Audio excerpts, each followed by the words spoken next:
autismo es un trastorno del neurodesarrollo, del desarrollo neurológico cerebral que afecta a los niños, que se produce básicamente por una alteración en los procesos de maduración. La causa final no se conoce, pero en la mayoría de los casos hay una base genética, es decir, ya sea hereditaria o de novo, pero una alteración genética, un daño a nivel molecular que produce la alteración en el proceso de maduración cerebral.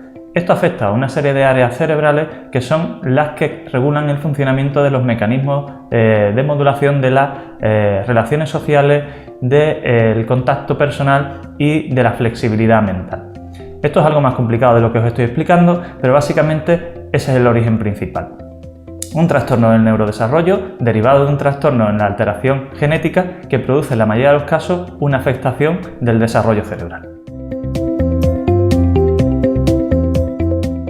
La edad de aparición del autismo es muy variable. Cuanto más intensos son los síntomas, cuanto más grave es el caso, antes se producen estas alteraciones o esta presentación de los síntomas. De forma general, alrededor de los 18 meses es cuando se empiezan a detectar estas alteraciones de una forma significativa. Principalmente una dificultad en el contacto visual y en la comunicación, una alteración en la capacidad de relacionarse con los demás y una serie de conductas repetitivas, inflexibles y generalmente, especialmente obsesivas o maniáticas. Esas son las tres características principales que producen estos síntomas en estos chicos. Como digo, dificultades en la comunicación, en la relación social y en el establecimiento de conductas y hábitos excesivamente repetitivos o inflexibles. Cuanto antes aparezca, más intensos son los síntomas y más alteraciones producirán. De manera que una de las principales dificultades que tienen estos chicos al inicio es la comunicación verbal. Les cuesta relacionarse con los demás, especialmente en la relación verbal. Esto produce dificultades en la integración y, por supuesto, tanto con sus iguales como con los padres. Realmente no hay una manera de predecir 100% el autismo. No se puede prevenir, entre otras cosas, porque no tenemos una información perfectamente fiable de cuál es la causa definitiva. Es verdad, como hemos dicho anteriormente, que el origen es ampliamente genético, pero no son solo esos los factores que nos influyen. También hay una serie de factores ambientales que podemos controlar, al menos en parte.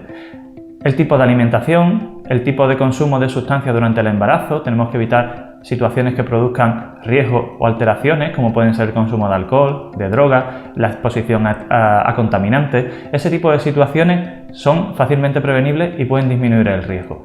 También es importante tener en cuenta la existencia de antecedentes familiares, la consanguinidad, la relación de primos, hermanos, etcétera, entre los padres de chicos con autismo favorece una aparición mucho más alta de estas alteraciones, de este diagnóstico y, por supuesto, si hay antecedentes familiares ya diagnosticados de autismo, es un factor también a tener en cuenta. Como digo, este tipo de alteraciones son difícilmente prevenibles y el factor fundamental que tenemos que tener en cuenta es la detección precoz y, sobre todo, la sospecha en caso de que haya algún caso en la familia de forma previa. La actitud que tiene que tener un padre o una madre cuando su hijo recibe un diagnóstico de autismo debe ser clara. Primero, tranquilidad. Lo más importante es confirmar si de verdad ese diagnóstico es correcto o no. Hay casos en los que se sospecha estos síntomas o este diagnóstico porque aparecen una serie de síntomas compatibles, pero no en el 100% de los casos esto se acaba confirmando a posteriori. La situación ideal es, ante este caso de sospecha, ya sea por aparición o detección de síntomas en el ámbito escolar, familiar, educativo, etc., es consultar con un especialista que nos permita discriminar si esos síntomas tienen que ver con un trastorno del espectro autista realmente o se deben a otros casos.